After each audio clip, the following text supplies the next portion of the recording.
What are some of the things that you've found and learned to make as you've been setting up a business or doing business in Costa Rica that might be different than somebody who's worked in Philadelphia their whole life?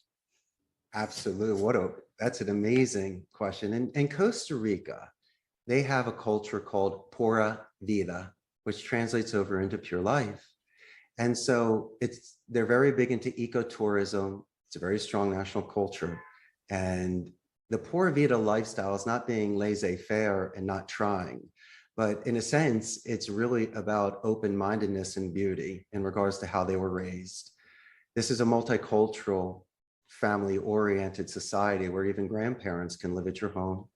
And so with this Pura Vida, yes, they really enjoy themselves and click their heels on the weekends at the beach and having the best time.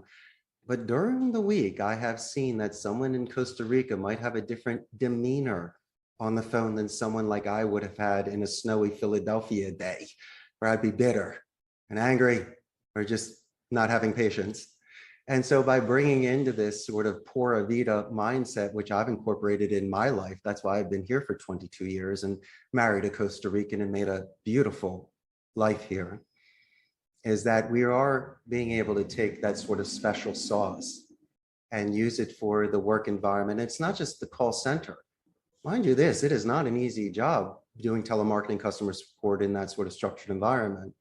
But if you could walk into that environment with that spring in your step and whatever happens, your toes are still tapping attitude, then I think not only could you weather the storm, but someone like myself could grow in this sort of environment.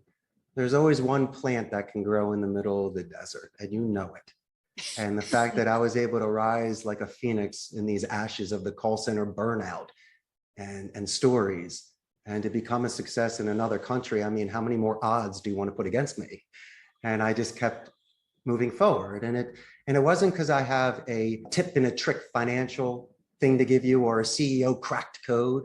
No, Wendy, it's the way you and I were the first time we spoke. It's with empathy and with smiles and interest and just being kind. And knowing that I was a guest here made my experience 10 times better than if I were somebody here snapping fingers and expecting things. And so I took that into consideration real fast the first day I walked off the plane.